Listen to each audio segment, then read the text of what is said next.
Welcome to Missing the Mark, where we look for meaning in strange places. I'm Christopher. Today I'm going to share with you a comment someone left on my video about why I won't be responding anymore to Bionic Dance. It brings up something I've seen a fair amount, and I'd like to address. So being an atheist automatically means that my life is empty and meaningless. Forget the fact that I have a wonderful wife, with whom I just celebrated our 19th wedding anniversary. It's more like 25 years since we shacked up and lived in glorious fornicating sin for 6 years before getting married. We have a fantastic daughter and several subversive pets. The little guys are plotting against us, I know it. Don't try to tell me any different. Other than a pending pet coup, I couldn't have asked for a better life. I've never been happier. But, according to Mr. Theist, my very full and loving life is meaningless. Okay, big guy, if you think so. I do not believe that this commenter's life is meaningless, for the simple reason that I do not believe that his atheism is correct.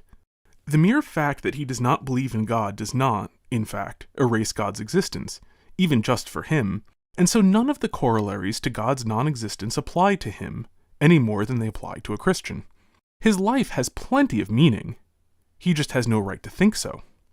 Now, I need to pause here because the very concept of intellectual consistency is not well understood in the modern world, which largely eschews thinking of all sorts in favor of feeling.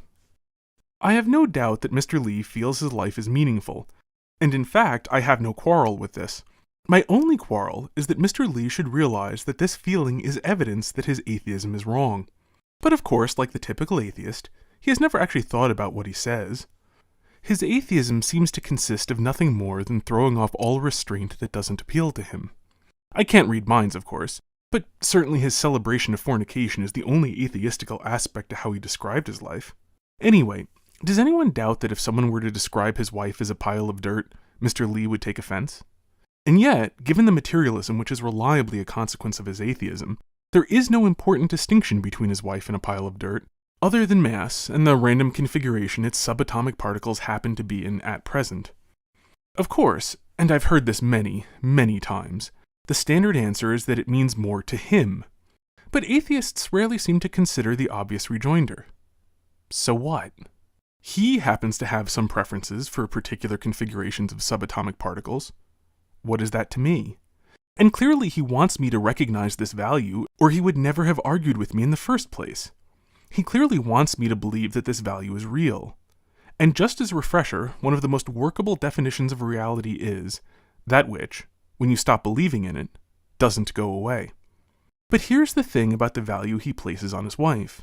It will go away if he stops believing in it. This sort of value is, simply, not real. If we are to take Mr. Lee's atheism seriously, the value he places on his wife and daughter is a game of make-believe going on in his head. And yet he takes the trouble to tell me about this imaginary value. I do not know in what sense Mr. Lee believes his atheism, but it certainly is not in the sense of regarding atheism as an accurate enough description of reality to live according to it. And the older I get, the less I have time for any other sense of the word belief. Mr. Lee seems to think that belief has a sort of magical, constructive quality, where if you believe, then it will be real. Perhaps we should call this the Peter Pan school of belief. Or maybe the Tinkerbell school of belief, since the whole "it works if you believe in it" thing was a property of pixie dust. But I'm only concerned with beliefs that describe reality. Beliefs that construct reality don't actually do anything. Like when he described living in fornicating sin as glorious.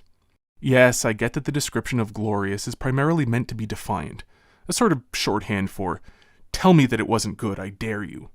But living with a woman without any sort of commitment to her, and more importantly to any children which you might conceive, is not the stuff of which glory is made. In fact, it's basically just drug-seeking behavior. The drug being dopamine, endogenously produced upon certain actions. The mere fact that you really enjoyed something, and lucked out in not running into any major bad consequences, is not glory. It's luck.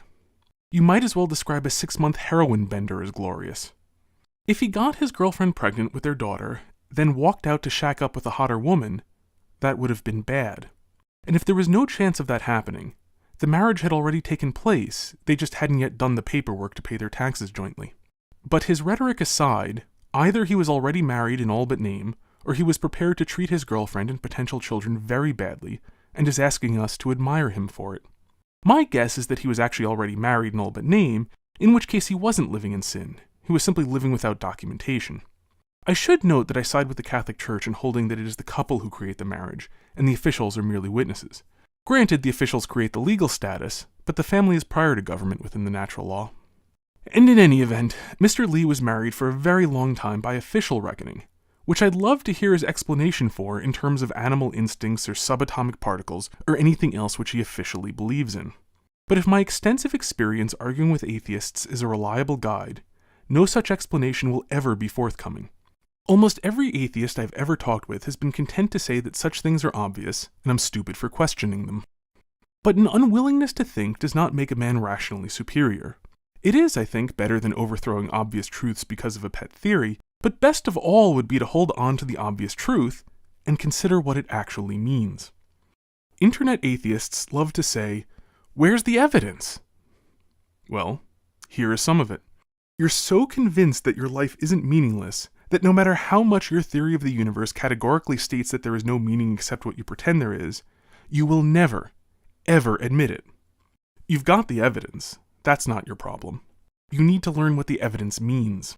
Because despite whatever post-Enlightenment nonsense you've heard, the deconstructionists are right about this. Evidence does not point to anything on its own. Evidence only points to conclusions when interpreted. Wisdom consists in learning to interpret evidence properly. The Enlightenment project of trying to substitute an intellectual method for wisdom was a failure, and was always doomed to be a failure. There is an, I think French, saying that it is impossible to make something foolproof, because fools are so ingenious. This is as true of logic as it is of anything else. It is an iron law of reality, more certain than any law of physics, that fools are only ever right by accident. Until next time, may you hit everything you aim at.